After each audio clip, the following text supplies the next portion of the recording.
যদি আপনি শুনতে চান আমি ফার্সিও বলতে পারি, উর্দুও বলতে পারি, সেটা ইট ইজ ইউর লিবার্টি। আপনি শুনবেন কিনা না?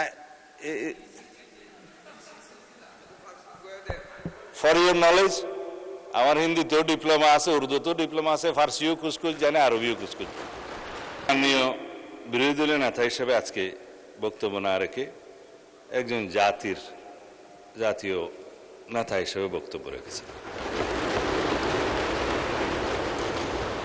লফজে নরমে নাজুক বেআসর তাদের উপর আর কি, তার মানে বলে বলবো নাকি? এখন বক্তব্য রাখার জন্য আহ্বান জানাচ্ছি সর্বশেষ বক্তা মাননীয় স্বরাষ্ট্রমন্ত্রী সালাউদ্দিন আহমেদ। বিরোধী দলের নেতা 15 মিনিট বলেছেন, you take your time. Thank you. এটাও দেখা যায় না যে সরকার দল বিরোধী দলের এরকম কথা শুনেছি। ধন্যবাদ মাননীয় স্পিকার। আমি কি একটু 274 এর 1 মিনিট কথা বলতে পারবো যদি আপনি? হ্যাঁ, বলতে পারবেন মাননীয় মন্ত্রী।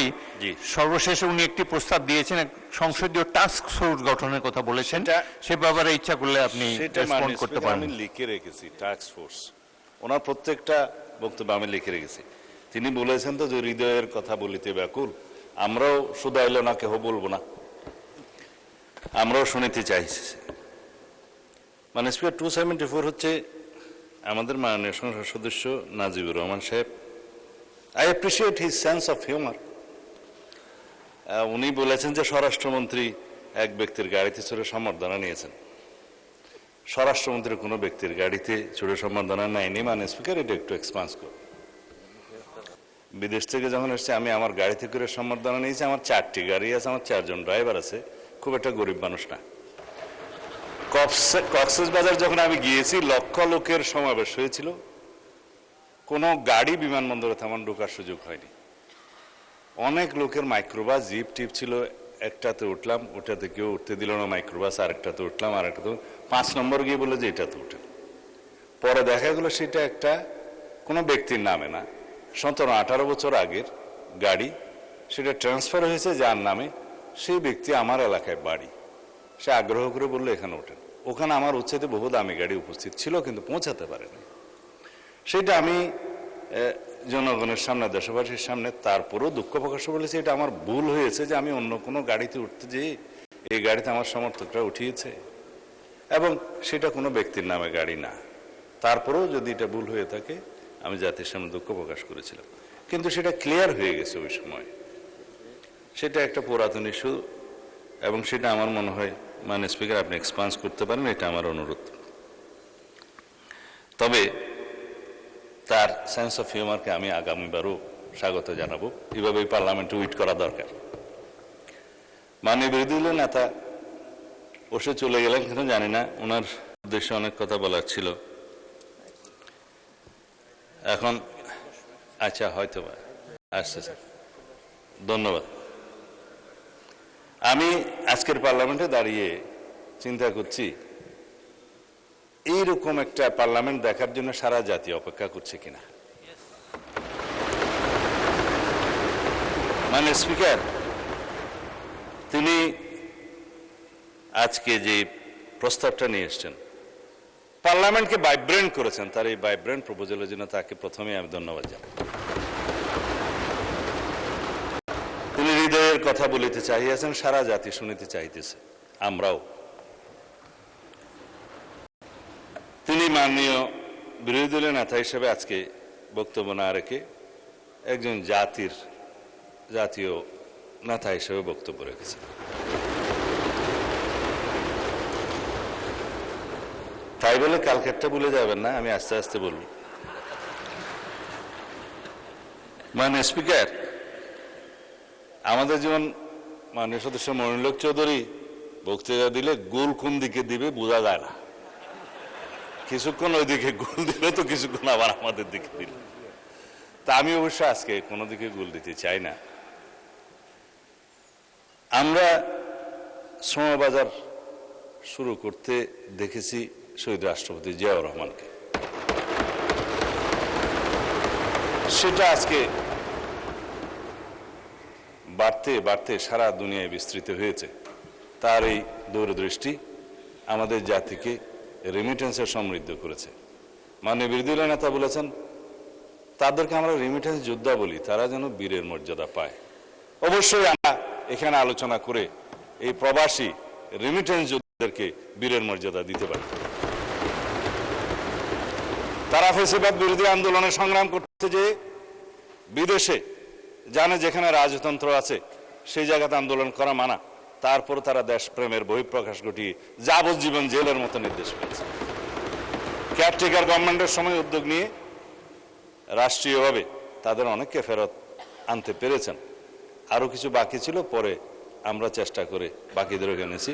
এখনো কেউ যদি বাকি থাকে পররাষ্ট্র মন্ত্রণালয় উদ্যোগ নেবে তাদেরকে যেন ফিরিয়ে নিয়ে আসা হয়। তাদের মধ্যে দেশপ্রেম যারা দেশে আছে তাদের চেয়ে বেশি জাগরুক থাকে। মাননীয় স্পিকার, এই শ্রম শক্তি রপ্তানির মধ্য দিয়ে যেমন রাষ্ট্রপতি জিয়াউর রহমান বাংলাদেশের এই বৈদেশিক মুদ্রা অর্জন এবং দেশের অর্থনীতিকে সমৃদ্ধ করার উদ্যোগ গ্রহণ করেছিলেন, কর্মসংস্থানের ব্যবস্থা করেছিলেন, একইভাবে গার্মেন্টসও তিনি বাংলাদেশে শুরু করেছিলেন। বাংলাদেশে আজকে এই দুইটা খুঁটির উপরে বলতে গেলে অনেকটা আমরা দাঁড়িয়ে আছি, আমাদের অর্থনীতি দাঁড়িয়ে আছে। আমি আবারও ধন্যবাদ জানাই বিরোধী দলীয় আরো অনেক মাননীয় সদস্য প্রায় সময় শহীদ রাষ্ট্রপতি জিয়াউর রহমানের এসব অবদানকে অকুণ্ঠ চিত্তে স্বীকৃতি দেন।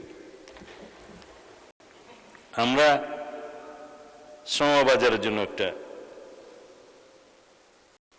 টাস্ক ফোর্স গঠন করা যায় কিনা, সমস্ত সমস্যাগুলি খতিয়ে দেখে রিকমেন্ডেশন দেওয়ার জন্য, নিরসনের জন্য যে প্রস্তাব মাননীয় স্পিকার আপনি একটু আগে যেটা বললেন, মাননীয় প্রধান বিরোধী দলীয় নেতা যেটা প্রস্তাব করেছেন, সেটার একটা বিকল্প অবশ্য এখানে আছে। টাস্ক ফোর্সের কাজটা অন্য মন্ত্রণালয় সম্পর্কিত স্থায়ী কমিটিতে যদি খুব দ্রুত গঠন করা যায়, অনেক বিষয় মন্ত্রণালয় সম্পর্কিত স্থায়ী কমিটিতে আলোচনা করেও সমাধান করা যাবে, অনেক অভিযোগেরও নিষ্পত্তি করা যাবে। তবে টাস্ক ফোর্স সম্পর্কিত যে প্রস্তাবটা দিয়েছেন সেটা শ্রম মন্ত্রণালয় পরীক্ষা নিরীক্ষা করে আমার মনে হয় একটা টাস্ক ফোর্স প্রতিষ্ঠা করা যায়। আর তাদেরকে বিমানবন্দর সহ সমস্ত জায়গায় যাতে যথাযথ সম্মান প্রদান করা হয় এবং অগ্রাধিকার দেওয়া হয়, সেই বিষয়টি স্বরাষ্ট্র মন্ত্রণালয়, শ্রম মন্ত্রণালয় মানে প্রবাসী কল্যাণ মন্ত্রণালয় এবং পররাষ্ট্র মন্ত্রণালয় সম্মিলিতভাবে সিভিল এভিয়েশন মিনিস্ট্রি সহ একটা ওয়ার্কিং কমিটি করে আমরা সেই কাজটা করতে পারি, সেটা সরকারি পর্যায়ে। এটা যদি আপনারা, আমার মনে হয় এটাও আপনারা অ্যাড্রেস করতে চেয়েছেন, এটাও আমরা করতে পারি আমাদের প্রবাসী বন্ধুদের জন্য।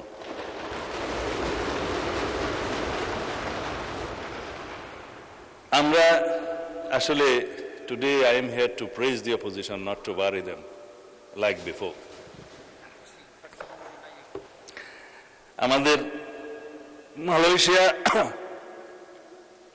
মাননীয় প্রধানমন্ত্রীর ফার্স্ট ভিজিট নির্ধারিত হয়েছে।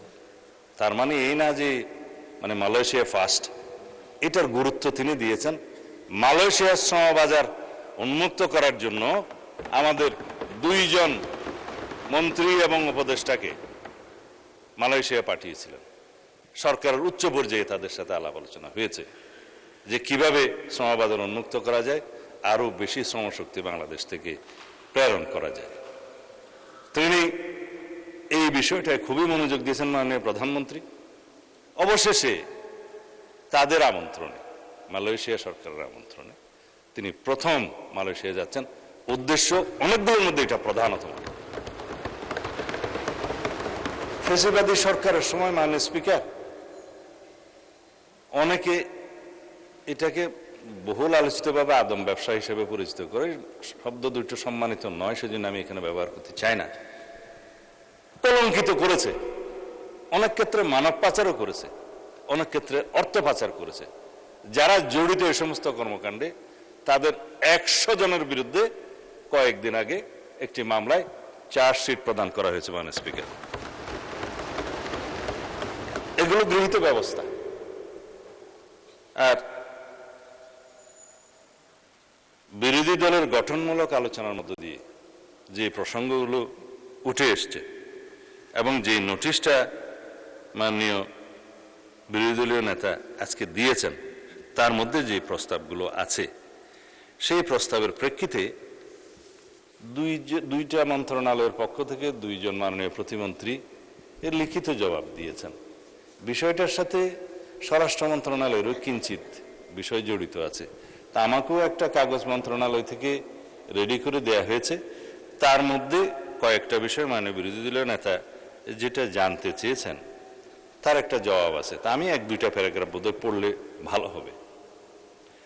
গণপ্রজাতন্ত্রী বাংলাদেশ সরকার প্রবাসী বাংলাদেশিদের জন্য নিরাপদ, আধুনিক, সহজলভ্য ও আন্তর্জাতিক মানসম্পন্ন পাসপোর্ট সেবা নিশ্চিতকরণে নিরলসভাবে কাজ করে যাচ্ছে।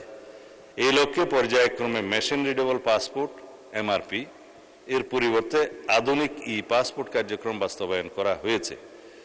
বর্তমানে বিশ্বের বিভিন্ন দেশে অবস্থিত 73টি বাংলাদেশ মিশনের মধ্যে 71টি মিশনে পাসপোর্ট কার্যক্রম চালু রয়েছে। বিগত 6 মাসে উক্ত মিশনসমূহে ইস্যুকৃত পাসপোর্টের মধ্যে প্রায় 86% পাসপোর্ট এবং 14% MRP পাসপোর্ট, যা প্রমাণ করে প্রবাসী বাংলাদেশি নাগরিকগণ নির্বিঘ্নে পাসপোর্ট সেবা গ্রহণ করছেন। যেসব নাগরিকের MRP পাসপোর্টের মেয়াদ বিদ্যমান রয়েছে তারা মেয়াদ উত্তীর্ণ না হওয়া পর্যন্ত উক্ত পাসপোর্ট ব্যবহার করতে পারছেন। অন্যদিকে নতুন আবেদন ও পুনঃ ইস্যুর ক্ষেত্রে পর্যায়ক্রমে পাসপোর্ট প্রদান করা হচ্ছে। বিদেশে অবস্থানরত প্রাপ্তবয়স্ক বাংলাদেশি নাগরিকগণ জাতীয় পরিচয়পত্র NID-র পাশাপাশি বার্থ রেজিস্ট্রেশন সার্টিফিকেট ব্যবহার করে পাসপোর্টের আবেদন করতে পারছেন। ফলে তথ্য সংশোধনের প্রয়োজন হলে BRC মানে বার্থ রেজিস্ট্রেশন সার্টিফিকেট সংশোধনের মাধ্যমে পুনঃ ইস্যুর আবেদন দাখিলের সুযোগ রয়েছে, যা বিদেশে অবস্থানরত নাগরিকদের জন্য একটা গুরুত্বপূর্ণ সুবিধা। এই বিষয়টা মাননীয় বিরোধী দলীয় নেতা উত্থাপন করেছিলেন। এই জবাবটা এখানে আছে। আমরা বার্থ রেজিস্ট্রেশন সার্টিফিকেটের মাধ্যমে যদি কোনো সংশোধনের প্রয়োজন হয় সেটা আমরা আমলে নিচ্ছি। পাসপোর্ট সেবা সহজীকরণের লক্ষ্যে সরকার ইতিমধ্যে একাধিক নীতিগত ও প্রশাসনিক পদক্ষেপ গ্রহণ করেছে। এর মধ্যে উল্লেখযোগ্য হলো পুলিশ ভেরিফিকেশন ব্যতিরেকে পাসপোর্ট ইস্যু করা, অনলাইন আবেদন ও অনলাইন পেমেন্ট ব্যবস্থা, SMS ও অনলাইনের মাধ্যমে আবেদন অগ্রগতি পর্যবেক্ষণ, অভিযোগ প্রতিকার ব্যবস্থা, কল সেন্টার ও হেল্পলাইন চালু এবং বিদেশে অবস্থানরত নাগরিকদের জন্য BRC-র ভিত্তিতে বার্থ রেজিস্ট্রেশন সার্টিফিকেটের ভিত্তিতে আবেদন গ্রহণের সুযোগ সৃষ্টি। কয়েকদিন আগে মন্ত্রণালয়ে আমরা একটা আন্তঃমন্ত্রণালয় মিটিং করেছিলাম। এই বিষয়ে মাননীয় স্পিকার এই নির্দেশনাগুলো দিয়ে দেওয়া হয়েছে সমস্ত জায়গায়। প্রবাসী বাংলাদেশিদের সুবিধার্থে বিদেশস্থ বাংলাদেশ মিশন সমূহের আওতাধীন দূরবর্তী ও দুর্গম এলাকায় মোবাইল এনরোলমেন্ট কিট বাড়ি বাড়ি গিয়ে যাতে এনরোলমেন্ট করতে পারে, মোবাইল এনরোলমেন্ট কিট ব্যবহার করে পাসপোর্ট আবেদন গ্রহণ ও সেবা প্রদান করা হচ্ছে। পাসপোর্ট ব্যবস্থা চালুর ফলে পাসপোর্টের নিরাপত্তা উল্লেখযোগ্যভাবে বৃদ্ধি পেয়েছে। আবেদনকারীর 10 আঙ্গুলের ছাপ, আইরিশ স্ক্যান এবং সরাসরি উপস্থিতিতে ছবি গ্রহণের মাধ্যমে বায়োমেট্রিক তথ্য সংরক্ষণ করা হচ্ছে। এর ফলে জালিয়াতি, প্রতারণা এবং অন্যের পরিচয়ে পাসপোর্ট গ্রহণের সুবিধা কার্যত বিলুপ্ত হয়েছে। বিদেশে অবস্থানরত প্রবাসী বাংলাদেশিদের নিকট দ্রুততম সময়ে প্রস্তুতকৃত পাসপোর্ট পৌঁছে দেওয়ার লক্ষ্যে আন্তর্জাতিক কুরিয়ার সার্ভিসের মাধ্যমে 72 ঘন্টার মধ্যে সংশ্লিষ্ট বাংলাদেশ মিশনে প্রেরণের ব্যবস্থা গ্রহণ করা হয়েছে। এছাড়া অবশিষ্ট বাংলাদেশ মিশন সমূহেও পর্যায়ক্রমে পাসপোর্ট কার্যক্রম সম্প্রসারণের কাজ চলমান রয়েছে। তবে স্বীকার্য যে কিছু ক্ষেত্রে বিদেশস্থ বাংলাদেশ মিশন সমূহে পাসপোর্ট সেবা প্রাপ্তিতে কিছু প্রতিবন্ধকতা বিদ্যমান রয়েছে, যেমন মাল্টিপল অ্যাক্টিভ, বায়োমেট্রিক মিসম্যাচ, বিভিন্ন তথ্য সংশোধন, হারানো পাসপোর্ট, পূর্ববর্তী পাসপোর্ট যাচাই অথবা বিশেষ অনুমোদন সংক্রান্ত আবেদন সমূহ দ্রুত নিষ্পত্তি করা সম্ভব হচ্ছে না।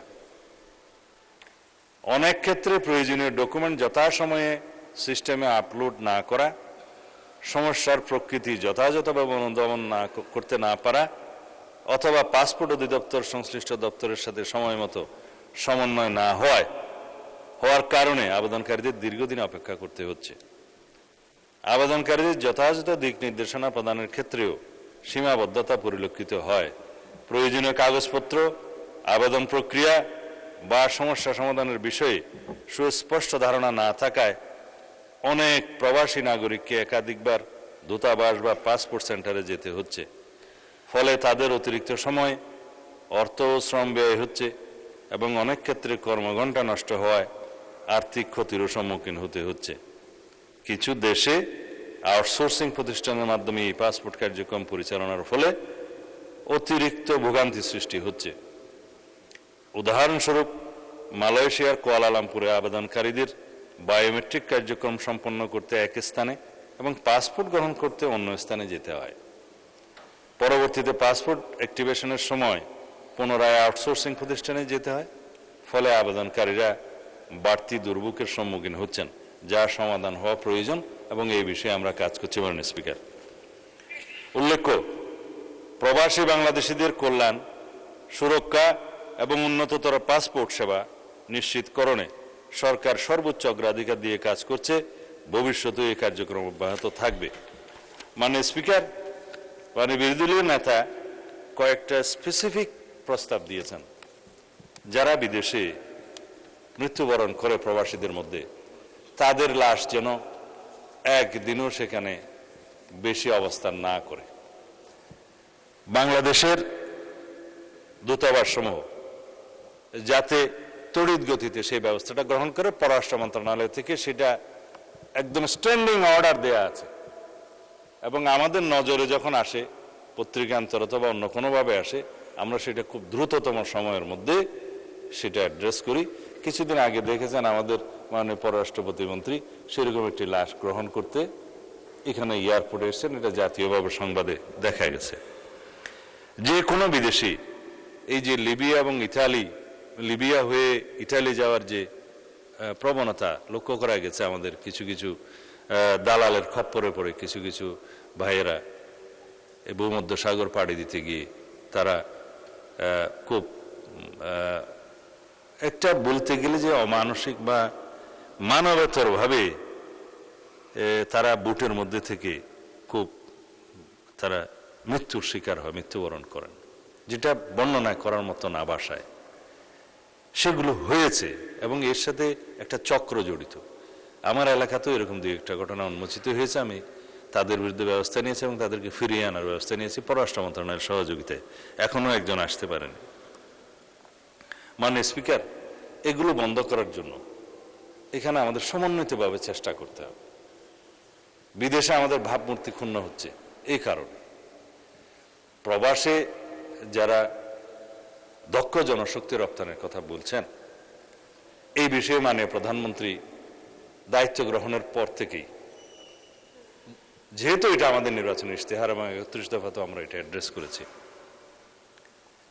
প্রথম দিন থেকে চেষ্টা করছি যে আমরা এমন শিক্ষা ব্যবস্থা চালু করব এবং সেটা আমরা গ্রহণ করেছি, ইতিমধ্যে ইনিশিয়েট করেছি, যে শিক্ষা ব্যবস্থা বেকারের জন্ম দেবে না। আমরা বাংলা ইংরেজির পাশাপাশি আরেকটি ভাষা শিক্ষা গ্রহণ করার জন্য কম্পালসারি করছি মাধ্যমিক পর্যায় পর্যন্ত। তারপরে কারিগরি শিক্ষা গ্রহণের জন্য আমরা ইন্টারমিডিয়েটের পর থেকে আমরা এটাও সুযোগ বেশি করে সৃষ্টি করব, যাতে সবাই বিশ্ববিদ্যালয়ে যাওয়ার তাগিদ অনুভব না করে। এখন আমাদের দেশে একটা প্রবণতা আছে মাননীয় স্পিকার, সবাই ডিগ্রি পাস হবে, মাস্টার ডিগ্রি পাস হবে, তারপরে হয়তো বেকার হয়ে যায়। কিন্তু বিদেশে এরকম নয়, অনেক দেশে এরকম নয়। দেখা যায় ইন্টারমিডিয়েটের পরে যারা শুধু টিচিং প্রফেশনে যাবে, রিসার্চ করবে, উচ্চশিক্ষা শুধু মাস্টার্স এবং এমফিল এবং পিএইচডি ডিগ্রি তারাই নেয়। তা আমরা বিশ্ববিদ্যালয়ের সংখ্যা যতই বাড়াই না কেন, সব ইন্টারমিডিয়েট পাস যারা করে তাদেরকে যদি শুধু বিশ্ববিদ্যালয়ে প্রেরণ করি গ্রাজুয়েশনের জন্য এবং বেকার হওয়ার জন্য, সেটা আমাদের জন্য ভালো হবে না। সেজন্য আমরা কর্মমুখী শিক্ষা ব্যবস্থার, যেটা শহীদ রাষ্ট্রপতি জিয়াউর রহমান আমাদেরকে শিখিয়েছেন, উৎপাদনমুখী শিক্ষা ব্যবস্থার দিকে আমরা যাচ্ছি। সেই জন্য আমরা তৃতীয় ভাষা শিক্ষা, ক্রীড়ায় অংশগ্রহণ, সাংস্কৃতিক কর্মকাণ্ডে অংশগ্রহণ এবং আরেকটি ভোকেশনাল ট্রেড, যেটা সে পছন্দ করবে সেরকম ট্রেড চয়েস করে সেই শিক্ষার্থীকে ভোকেশনাল ট্রেনিং প্রথম থেকে আমরা দেয়া শুরু করব একটা পর্যায় পর্যন্ত, মাধ্যমিক শিক্ষার একটা পর্যায় থেকে। এভাবে আমরা দক্ষ জনশক্তি সৃজন করে সারা বাংলাদেশের, এখন 18 কোটি বলি বা 20 কোটি মানুষ বলি, যেহেতু সেন্সাসটা পরে আর হয় নাই, সকল মানুষের দুই হাতকে আমরা কর্মের হাতে পরিণত করতে পারবো, যেটা আমাদের মাননীয় প্রধানমন্ত্রী উদ্যোগ গ্রহণ করেছেন। বিরোধী দল নেতা তালি দিতে চেয়েছিলেন, সে পরে দেন।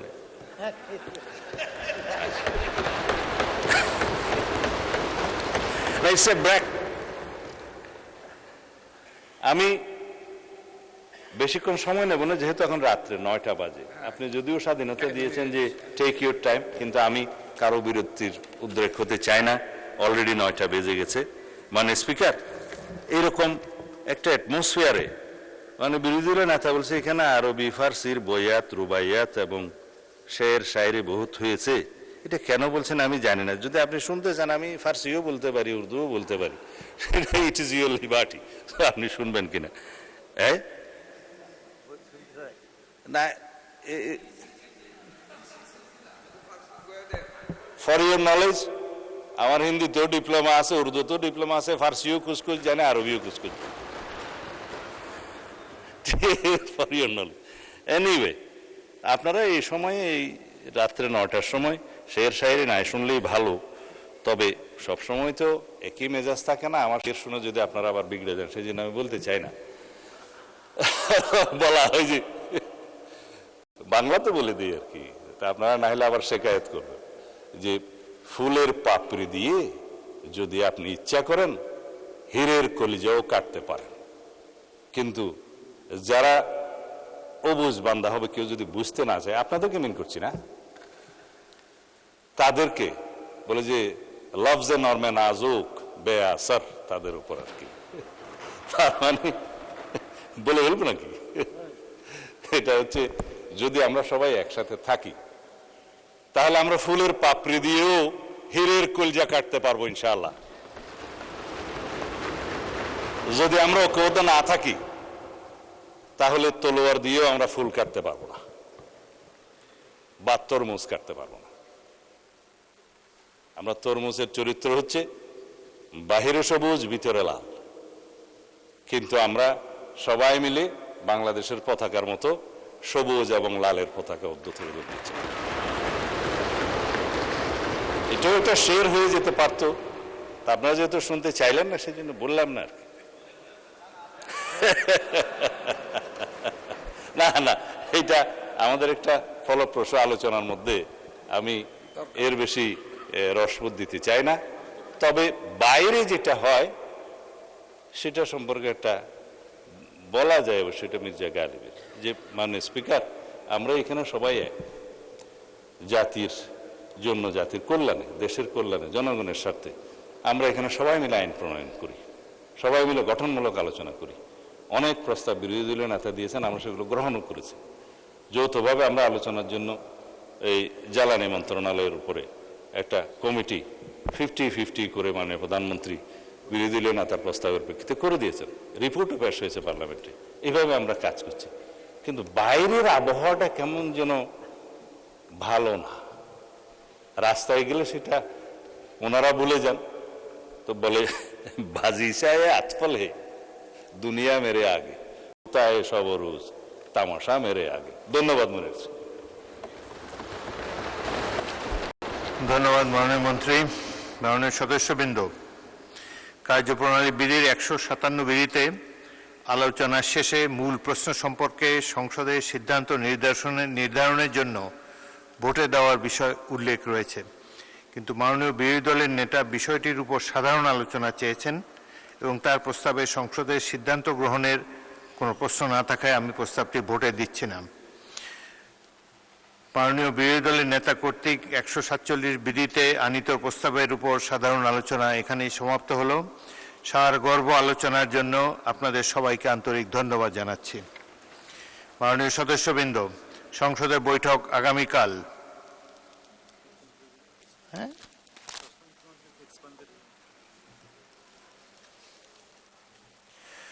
মাননীয় স্বরাষ্ট্রমন্ত্রী এক্সপাঞ্জ করার জন্য যে বক্তব্য রেখেছেন, আমরা কার্যপ্রণালী কার্যক্রম পরীক্ষা করে দেখব, সেখানে যদি অসংসদীয় কোনো কিছু থাকে সেটা এক্সপাঞ্জ করা হবে। মাননীয় সদস্যবৃন্দ, সংসদের বৈঠক আগামীকাল 28 জ্যৈষ্ঠ 1433, 11 জুন 2026 রোজ বৃহস্পতিবার বিকাল 3 ঘটিকা পর্যন্ত মুলতবি করা হলো। আপনাদের সহযোগিতার জন্য আন্তরিক ধন্যবাদ। বাংলাদেশ জিন্দাবাদ।